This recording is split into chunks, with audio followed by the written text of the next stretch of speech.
I did a series of rambling videos yesterday as I fathomed this out, which can be tedious, for people. 10 videos get uploaded in a couple hours. So here's my working hypothesis or theory as to what happened. So I think that's a case where we assume this to be true, so let's look at the evidence. So I don't know, but here it is. Here's the trail, and Hike Cove. There's abundant videos on YouTube about Hike Cove Trail. Okay, but they went twice as far again and kept going up to Devil's Gulch. Okay, now algae produces oxygen. They're little green plants. However, when the algae dies, which it may have from extreme temperatures or whatever, after it uses up the oxygen in the water, I think, the bacteria then eat the algae.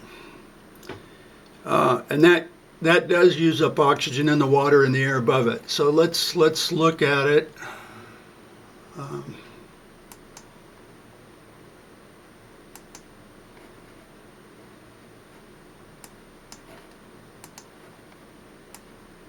Sorry about that. But here's the trail. In the first part of the trail, if you watch the videos, you can see that it's above the water. It's above the water, so they would have had oxygen. Now at Hike Cove, which has the algae warning, now you have to go along and you're right at the level of the water, even crossing and wading through the water. So they would have experienced the oxygen depleted air at that time, but they may have just bebopped along quickly and didn't notice it. So now the rest of the trail is on the other side of the river and through it and in it. So this trail might be heavily used when there's water flowing down, but you can also walk in the water or on the dry stream bed. Also, if you look at the hike videos, notice when they are. They're in the spring with the flowers. None of them are in the heat of August. And the water is flowing, but in August it wouldn't be, or very little. Thus the toxic algae sign, because the water was more or less stagnant. Okay, so they go along. They probably would have just simply walked through here rather than this big workaround up here. They go along. Now, notice during this part, especially if they just simply walked along in the water or along the shore or whatever, they would have been at the level of the water the whole time. And in these deeper parts of the canyon, they very definitely would have been. Which, if there's oxygen depleted air, it would of course be at the bottom of the canyon, and if it was stagnant air conditions, then it could theoretically sit there. I've been in low oxygen air in a mine, and it was down lower. It doesn't rise up where it's up near the ceiling of the mine. It is down lower, and so I climbed back up and made it out. Now down in here, you would have the same conditions of the algae because this is a slower portion, and in here they would have been walking right through it. So they may have started feeling the effects of hypoxia combined with whatever else is emitted by the stinking bacteria, the sludge on top, whether it be methane or just oxygen depleted air.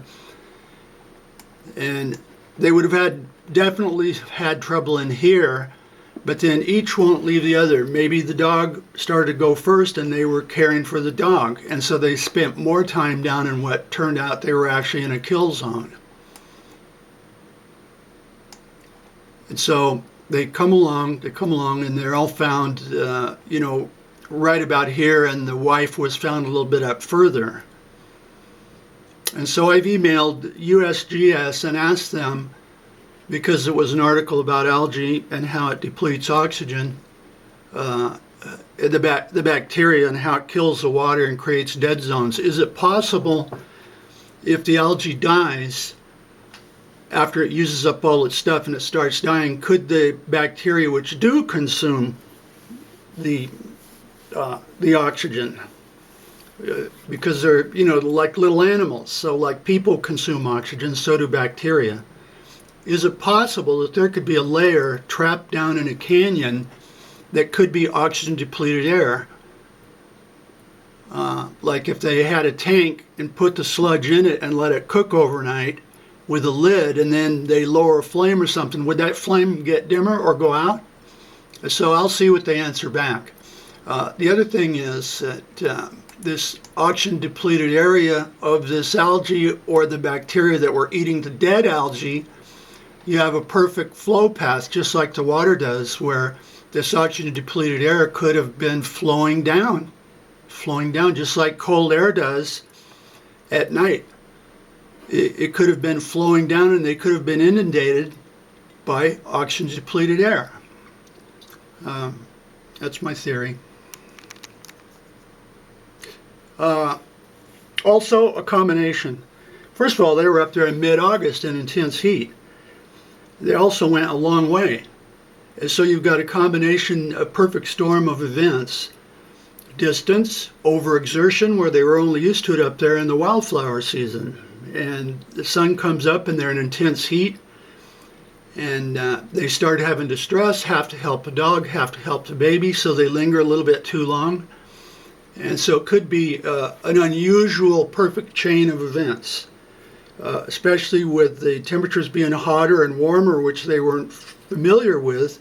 The one guy was from England, and the wife, Philippines, wherever, I don't honestly know. But they could have been caught by unusual heat that they just weren't used to. So I think it's a combination of things, not always just one thing. Since they stuck with each other, one won't leave the other, especially if in distress. That's why they often find bodies together, making it seem like, well, they were all standing there and something came along and killed them on the spot. And that's not necessarily so. But anyway, we'll see. We'll see what they answer. Could bacteria deplete the oxygen in the air in a thin layer, maybe 6 feet above the surface of water?